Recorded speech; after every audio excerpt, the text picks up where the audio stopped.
10월 13일. 쉽고 짧은 뉴스. 보유세 인상 안 한다. 정부의 고민. 안녕하세요.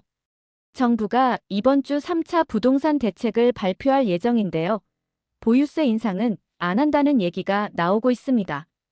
내년 지방선거 때문이라는 건데요. 그럼 대신 뭘 할까요? 지금부터 알아보겠습니다. 서울 한강벨트를 중심으로 집값이 계속 뛰고 있죠.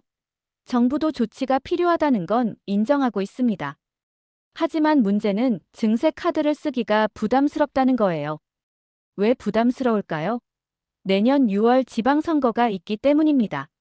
세금 올린다고 발표하면 당연히 유권자들이 싫어하겠죠. 정부가 고려하고 있는 방안들을 볼까요? 크게 두 가지가 있습니다. 첫 번째는 공시가격 현실화입니다.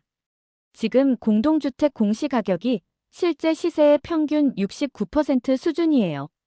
30억짜리 집이 공시가격은 20억 정도로 잡혀 있는 거죠. 이걸 시세에 더 가깝게 올리면 세율은 그대로인데 세금이 늘어나는 효과가 생깁니다. 두 번째는 공정가액 비율 상향입니다. 종부세를 계산할 때 쓰는 공정가액 비율이 1주택자 기준으로 지금 60%거든요. 공시가격의 60%만 세금 계산에 쓴다는 뜻이에요. 결국 실제 시세의 41%만 과세 대상이 되는 거죠. 이 두 가지 방법 모두 세율은 안 올리면서 세금을 늘릴 수 있어요. 게다가 시행령만 바꾸면 되니까 국회 통과도 필요 없습니다. 정부 입장에서는 편한 방법이죠. 그런데 왜 못할까? 문제는 이게 전국적으로 영향을 미친다는 겁니다. 지금 집값이 오르는 곳은 서울 한강벨트와 경기 일부인데 공시가격이나 공정가액을 조정하면 전국의 모든 집 주인들 세금이 오르거든요. 서울에서 집값 안 오른 지역, 심지어 지방 집주인들까지 세금 부담이 커지는 거예요. 부작용이 큰 거죠. 타이밍도 문제입니다. 종부세는 내년 6월 1일 기준으로 부과되고 고지서는 5에서 6개월 뒤에 나가요. 지금 당장 과열된 시장을 잡기엔 너무 느린 거죠. 그리고 더 큰 문제가 있어요.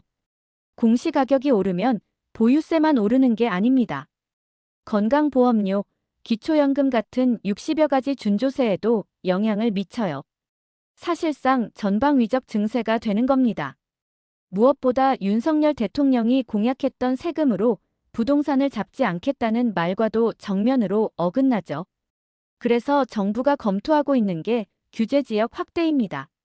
전국적인 증세 대신 집값이 급등한 특정 지역만 규제지역으로 묶는 방식이에요. 이른바 핀셋 방식이죠. 지금 서울에서 규제지역은 강남, 서초, 송파, 용산 이렇게 딱 4개 구만 남아있어요. 2023년 1월에 대부분 해제했거든요. 조정 대상 지역으로 지정되면 뭐가 달라질까요? 집을 추가로 살 때 취득세가 최대 12%까지 중과됩니다. 1주택 비과세 받으려면 2년 보유에다가 2년 실거주 요건이 추가돼요. 다주택자 양도세는 내년 6월까지 유예됐지만 그 이후엔 기본세율의 최대 30%가 더 붙습니다.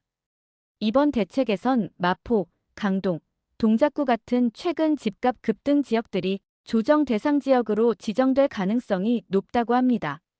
정리하면 정부가 보유세 직접 인상은 피하려고 하고 있습니다. 내년 지방선거 부담도 있고 전국적 증세는 파장이 너무 크기 때문이죠.